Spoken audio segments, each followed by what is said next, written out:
All right. I remembered that I needed to get the video done for PE1, so here we go. I'm just going to do a quick overview of what I had found from my research in Module 1. So here's a little bit of our initial start with the context model. I was assigned bridges, and I took the 6th Street Viaduct. I was pretty excited to actually do this one. It seemed like most people didn't really have too much experience with Rhino or just didn't really want to take on that challenge, but I thought it'd be fun and interesting, so I went for it. Definitely took a while with all of the arches and everything, a lot of calculating angles and curves and stuff like that, but I think it came out pretty well. And then you can see a little axonometric of it here. And then there are 3 bridges in the context model. Devin worked on the 4th Street Bridge, and Jake worked on the other one. All right, so a little finding from our other research, urban ecology. Very limited natural habitats in LA. Obviously, it's an urban city, but parks, green roofs, they play a crucial role and definitely help the city out. You can see urban wildlife. Although we do have this urban feel, many species have adapted and make their home in the greater LA area. And insects are very important, not just in LA, but especially in LA, due to their pollination, their role in pollination and the reproduction of plants.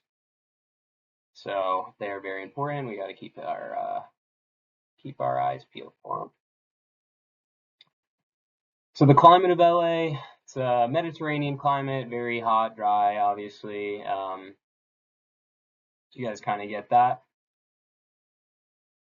Which leads into the urban heat island effect, which definitely plays a significant role in the LA context. And basically just due to the dark surfaces, pavement, concrete, absorbing all of the heat from the sun, and that just doesn't dissipate as quickly as if we were to have more shade and cooling structures. Drought is another problem in LA. You can see the LA River there, which is actually adjacent to the site that we ended up choosing. But due to the reliance on a lot of foreign water support sources, reservoirs, snow melt, LA is very susceptible to drought, and that's something we need to keep our eyes on. So when it comes to the environment, LA is definitely making a push. They've got a lot of government plans and courses of actions that are really great. You can take a look through and read about all that. Some of the high points I would say were CAP 2045. It's a plan to reduce greenhouse emissions, but as well as Eric Garcietti's Green New Deal, which kind of leads into sustainable development. Like I said, LA is very eco-conscious, and that's a great thing to do. One of the things that they really are focused on is transit-oriented development, which is going to be pretty crucial. So key takeaways from that, diverse plethora of flora and fauna.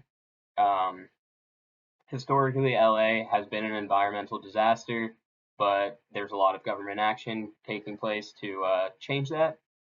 Water usage, definitely a critical factor. Urban heat island, critical factor. And emissions from transport. So I have a few recommendations here. The adaptability of native species demonstrates their resilience, but also emphasizes the need for green spaces. Keep on going with those government plans.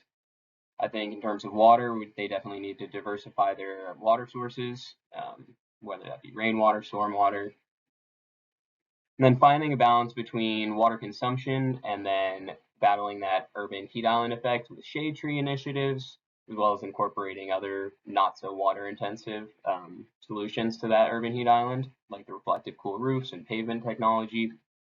Um, and then, yeah, the emphasis on electrical vehicles and transit.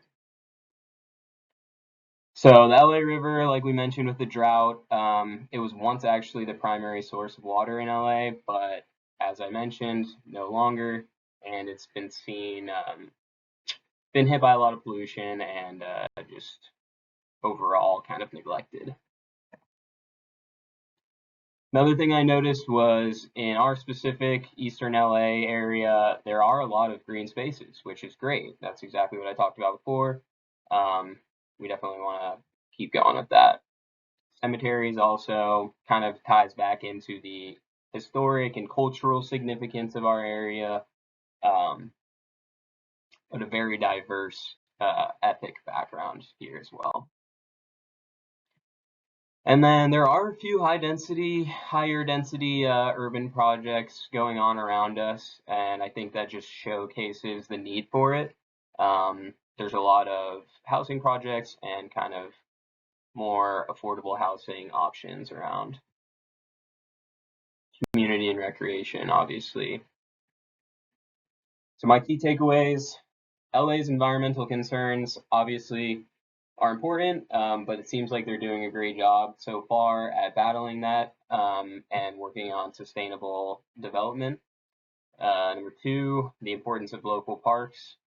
As we can see, they do have quite a bit of park infrastructure, but that just goes to show how important it is to the community and that they enjoy it and need it.